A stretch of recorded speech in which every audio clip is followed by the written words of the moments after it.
ऋग्वेद मानव को अहंकार से बचाएगा। ऋग्वेद मानव को यह सिखाएगा कि सिर किसके आगे झुकाना चाहिए और कैसे झुकाना चाहिए। आप सच्चिदानंद हैं, सत्य हैं, चैतन्य हैं, चित हैं और आनंद स्वरूप हैं। आपके विचार भी आप ही की भांति आनंददायक हैं नीलकांत। मुझे शेष वेदों की महानता से भी अवगत कराने की कृपा करे प्रभु। ये यजुर्वेद ये मानव को यह बताएगा कि मैं यज्ञ में निवास करता हूं। हे सृष्टि रचयिता, जीवन का दूसरा नाम है कर्म।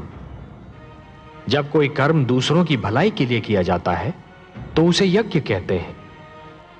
यज्ञ परोपकार का दूसरा नाम है और परोपकार दूसरों की भलाई करने का सर्वोत्तम गुण है। हे ब्रह्मा, जैसे एक रस्सी के बिना जल से भरा हुआ डोल कुएं से बाहर नहीं आ सकता, वैसे ही यज्ञ के बिना मानव जीवन भी अज्ञान के अंधकार से ज्ञान के उजाले में नहीं आ सकता। और यही संदेश देगा मानव को यह यजुर्वेद। मुझे सामवेद का ज्ञान भी दीजिए प्रभु। सामवेद? हे ब्रह्मा, आपकी सृष्टि के कण कण में संगीत बसा है।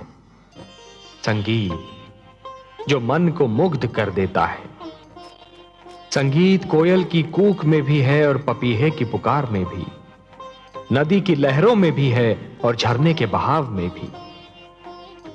आत्मा को परमात्मा की झलक मिलते ही मन में राग अनुराग का जो सोता फूट पड़ता है, उसी का मधुर संगीत है ये सामवेद। संगीत ज्ञान का भंडार है ये सामवेद।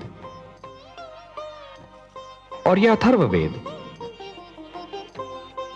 हे आदि प्रजापति, आप तो जानते हैं कि धरती पर सूर्य अपने संग एक नवीन दिन के साथ साथ एक नवीन समस्या, एक नवीन कठिनाई भी लाता है। और मानव जीवन की प्रगति के लिए यह आवश्यक भी है कि वो समस्याओं को सुलझाता रहे, कठिनाइयों से लड़ता रहे।